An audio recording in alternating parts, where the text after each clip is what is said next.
বিলু মামা পাবলোকে বলেছে, মহারাজ, আমার মা পাবলোকে মহারাজ ডাকে, মহারাজ তোমার দিয়া কোনোদিন সেকেন্ড হয়নি। আমার মা হচ্ছে সেরকম, হ্যাঁ, মানে আকাশবাণীতে গ্রেডেড আর্টিস্ট, কিন্তু গান তোমার মায়ের নামটা একটু বলো। ছন্দা বিশ্বাস।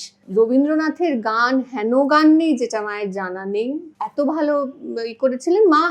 তখন না 11 ক্লাসে হায়ার সেকেন্ডারি ছিল, আর পরীক্ষা একটা যেটা 4th সাবজেক্ট বলতো যেটা, সেইটা নম্বর যোগ হতো না, মায়ের সেটা ছিল বায়োলজি। তখন ডাক্তারিতে চান্স পাওয়া যেত ওই বায়োলজির নম্বর দেখে। সেই নম্বর দেখে মেডিকেল কলেজে ডাক্তারিতে চান্স পেয়েছিলেন। মেডিকেল এক্সামিনেশন হয় ডাক্তারিতে ভর্তির আগে, সব হয়ে গেছে, পরের দিন টাকা জমা দেওয়ার কথা। সেই রাত্রিরে মামা কলকাতায় এসেছেন এবং খেতে বসে বোধহয় বলেছিলেন যে কি হবে ডাক্তারি পড়িয়ে, সেই তো কোনো একটা হেসেল ঠেলবে, কোনো এক বাড়িতে হেসেল ঠেলবে।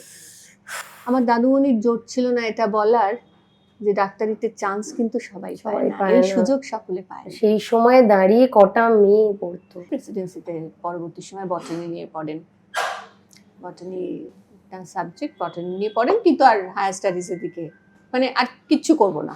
তোমার পড়ালেখার থেকে দূরে সরিয়ে নেন নিজেকে, আমার মনে হয় খানিকটা অভিমান করে। গল্প জুড়ে তার শুরু হলো আবার বৈঠকে